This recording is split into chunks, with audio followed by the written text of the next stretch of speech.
안녕하세요. 복지 소식입니다. 지난 12일 보건복지부에서는 기초연금 40만원 지급안을 확정했다는 뉴스가 나왔습니다. 보건복지부 산하 사회보장위원회가 복지정책 관련 최상위 계획인 사회보장 기본계획안의 발표 내용을 보면 약자부터 두터운 복지, 전생애 사회서비스, 고도화, 사회보장 체계 혁신을 2024년에서 2028년까지 5년간 중점 과제로 제시하고 있습니다. 이번 사회보장위원회의 발표문에는 기초연금의 단계적 확대라는 말 한마디로 짧게 기재되어 있지만 정부에서는 내년 33만 4천 원인 기초연금을 2028년까지 빠르게 40만 원까지 인상하는 안을 확정한 것이라고 할 수 있습니다. 2008년 기초연금 도입 당시에는 기초노령연금이라는 이름으로 10만 원부터 출발했었습니다. 박근혜 정부 20만 원, 문재인 정부 30만 원 등 선거 때마다 인상을 거듭해왔고 현 정부에 와서는 40만 원으로 지급이 확정된 것입니다. 그러나 40만 원에 대한 지급 확정의 내용을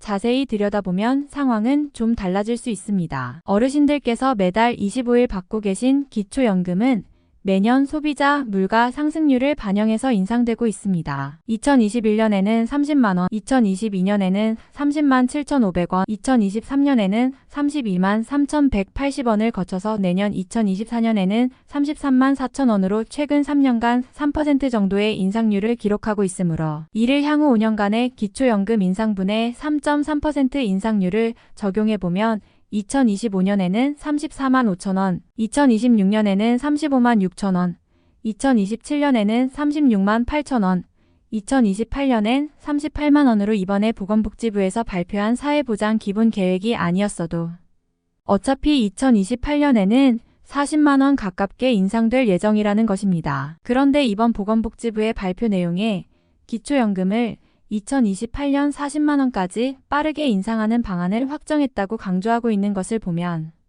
이는 내년에 있을 총선을 앞두고 어르신들의 표만을 의식한 발표라는 시각입니다. 여기에 더욱 실망스러운 것은 현행 소득 하위 70%에게 지급하고 있는 기초연금 수급 대상의 확대에 대한 언급이 전혀 없다는 것입니다. 현재 정부의 부자 감세로 인한 세수 부족과 연금 재정의 건전성을 주장하고 있는 정책 기조를 볼 때 기초연금 지급 대상은 현재보다 줄어들면 줄어들었지 확대할 가능성은 희박하다고 할 수가 있습니다. 아마도 총선이 끝나게 되면 수급 대상이 어떻게 정해질지가 결정될 것입니다. 이번에 발표된 보건복지부의 사회보장 기본계획안은 국민연금 개혁과의 연계 이슈를 소홀히 한 점은 더 큰 걱정이라고 할 수가 있습니다. 그 이유는 기초연금이 40만 원으로 인상되면 부부감액 20%를 적용해도 64만 원으로 국민연금 평균 수급액 62만 원을 웃돌게 되며 여기에 향후 부부 감액이 없어진다면 기초연금을 80만 원까지 받을 수 있게 되기 때문에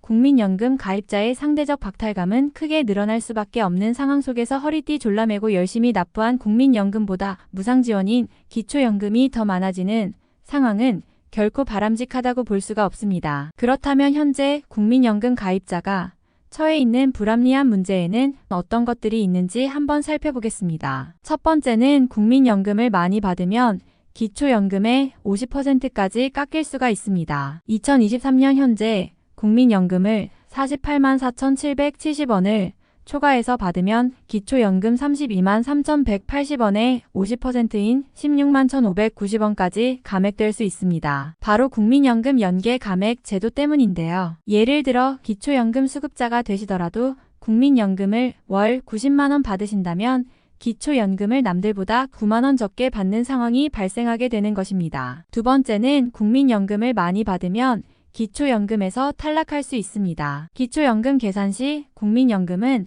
기본 공제 없이 소득평가액에 100% 반영되므로 기초연금에는 가장 불리하다고 할 수 있습니다. 왜냐하면 근로소득은 기본 공제 108만 원에 추가 공제의 30%를 적용하고 임대소득에는 42.6% 필요 경비를 공제해주는 것과 비교한다면 너무 불합리하다고 할 수 있겠죠. 따라서 국민연금을 많이 받는다면 상대적으로 기초연금에서 탈락할 가능성이 높아질 수밖에 없습니다. 세 번째로 건강보험료를 더 많이 내야 합니다. 2022년 9월 건강보험 2단계 개편안의 시행으로 인해 국민연금의 50%의 건강보험료가 부과되고 있습니다. 2022년 8월까지는 국민연금의 30%의 부과하고 있던 것과 비교한다면 20% 늘어난 금액인데요. 기초연금과 주택연금, 그리고 사정연금에 건강보험료가 부과되지 않는 것과 비교한다면 상당히 불합리하다고 볼 수가 있습니다. 네 번째는 피부양자 자격 유지에 가장 불리합니다. 은퇴한 어르신들께 건강보험 피부양자가 된다는 것은 건강보험료를 하나도 내지 않으면서 모든 혜택은 그대로 받을 수 있는 가장 좋은 복지제도인데요. 국민연금은